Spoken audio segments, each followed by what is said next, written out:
It's kind of sad, but our last day of staycation is here. We took yesterday off, kind of did stuff around the house, mowed the grass, cleaned the house, grocery shopping, rested the legs a little bit. I think we're both feeling a little wiped out.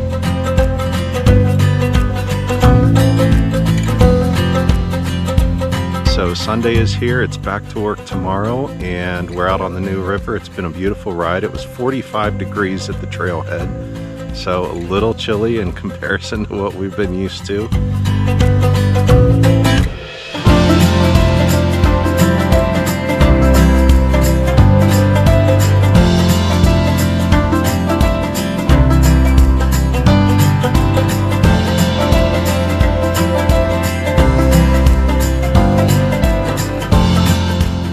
Been a really good ride though. The hips are getting me a little bit, and more than anything, I'm just hoping to make it back to the car.